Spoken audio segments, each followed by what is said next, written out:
हाँ तो नमस्कार, आप सभी का स्वागत है दिशा ऑनलाइन क्लासेस पर। आप लोग बहुत ज़्यादा कमेंट कर रहे थे सर हिस्ट्री का ऑब्जेक्टिव करा दो। तो मेरे प्यारे भाई, इतिहास की दुनिया कक्षा 10 का इतिहास का जो पहला चैप्टर यूरोप में राष्ट्रवाद, इससे जितने भी इंपॉर्टेंट क्वेश्चंस मुझे लगते हैं मैंने बताए हैं, 25 इंपॉर्टेंट क्वेश्चंस बताएं, जिसमें से पेपर में कम से कम 2 क्वेश्चंस आने की मैं पूरी गारंटी देता हूँ बच्चों। तो पूरी वीडियो को देखें, बहुत छोटा वीडियो है, लेकिन आप कम से कम 1-2 बार इसे देख लें, 2 बार कम से कम देख लें, ठीक है ना। चलिए तो वीडियो को स्टार्ट करते हैं, बढ़िया से हम आंसर करते हैं। इसमें मैंने जितने भी प्रश्न लिए हैं वो सारे अति महत्वपूर्ण हैं। तो पहला क्वेश्चन देखिए, इटली एवं जर्मनी वर्तमान में किस महादेश के अंतर्गत आते हैं? पेपर में कई बार पूछा गया है। तो ये दोनों इटली और जर्मनी जो वर्तमान में है ये हमारे यूरोप के अंतर्गत आते हैं। ऑप्शन नंबर सी सही है। क्वेश्चन नंबर 2 देखेंगे आप लोग कि फ्रांस में किस शासक वंश की पुनर्स्थापना वियना कांग्रेस के द्वारा की गई थी? बहुत बढ़िया क्वेश्चन है। तो देखिए इसकी जो स्थापना की गई थी वो बुर्बो वंश की गई थी। यहाँ ऑप्शंस गलत है। बुर्बो वंश की स्थापना की गई थी। आप सभी ने पढ़ा होगा, बुर्बो वंश की स्थापना की गई थी, ठीक है ना। तो राइट आंसर हमारा होगा बुर्बो वंश की। अगला क्वेश्चन है हमारा क्वेश्चन नंबर 3 है कि मेजनी का संबंध किस संगठन से था? ऑप्शंस 4 दिए गए हैं और ये क्वेश्चन आप लोगों ने देखा है, कई बार पेपर में आता है। मेजनी का संबंध आपने देखा होगा, मेजनी का संबंध जो था वो कार्बोनरी से था। इन्होंने यंग इटली और यंग यूरोप की स्थापना की थी। क्वेश्चन नंबर 4 आता है, इटली एवं जर्मनी के एकीकरण के विरुद्ध कौन सा देश था?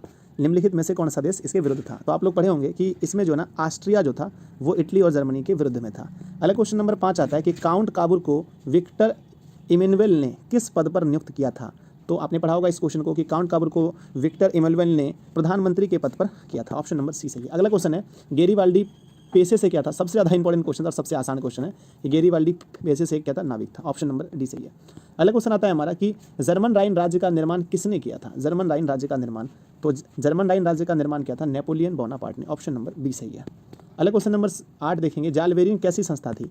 जालवेरिन कैसी संस्था थी? तो जालवेरिन जो थी वो व्यापारियों की संस्था थी। ऑप्शन नंबर बी सही है। अगला क्वेश्चन है, रक्त एवं लौह नीति का अवलंबन किसने किया था? आपके सामने 4 ऑप्शन दिए गए हैं।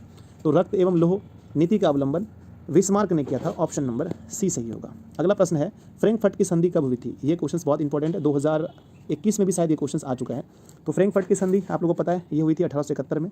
ऑप्शन नंबर डी सही है। अगला प्रश्न है, यूरोप वासियों के लिए किस देश का साहित्य एवं ज्ञान विज्ञान प्रेरणा स्रोत रहा है? इसके बाद वाले क्वेश्चन इससे भी ज़्यादा इंपॉर्टेंट है ना। तो यूरोप वासियों के लिए यूनान का जो था ये रहा था। Option number B. नेपल्स की संधि बहुत इंपॉर्टेंट क्वेश्चन है। नेपल की है ना, नेपल्स की संधि कब हुई थी? तो नेपल्स की जो संधि है वो 1821 ईस्वी में हुई थी। ऑप्शन नंबर बी सही है। नेक्स्ट प्रश्न है हमारा, चार्टिस्ट आंदोलन कहाँ हुआ था? ठीक है ना, चार्टिस्ट आंदोलन कहाँ हुआ था? तो चार्टिस्ट आंदोलन जो हुआ था वो इंग्लैंड में हुआ था। Option number D. सारे आंसर इसमें सही है। सबसे बड़ी बात यह है कि यूनान को एक स्वतंत्र राष्ट्र घोषित कब किया गया?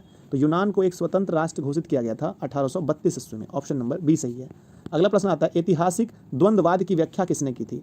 तो ऐतिहासिक द्वंद्ववाद की व्याख्या पेपर में कई बार पूछा गया प्रश्न है। इसकी व्याख्या की थी किसने? हेगेल ने, ठीक है ना। हेगेल एक दार्शनिक थे। अगला क्वेश्चन है कि एड्रियानोपुल की संधि कब हुई थी? है ना, एड्रियानोपुल की संधि कब हुई थी? तो ये संधि 1829 ईस्वी में थी। ऑप्शन नंबर बी सही होगा।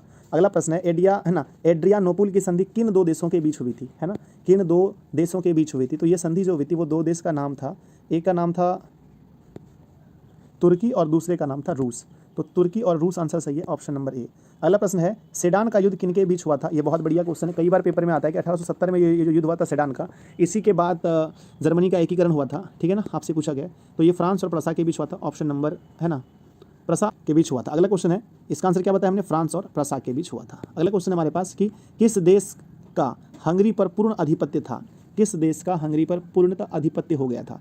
तो वो था ऑस्ट्रिया का। ऑस्ट्रिया का पूरा अधिपत्य हंगरी में हो गया था।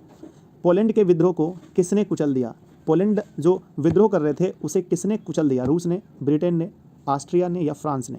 ठीक है ना, तो इसे कुचलने वाले जो थे वो थे रूस। ऑप्शन नंबर ए सही है।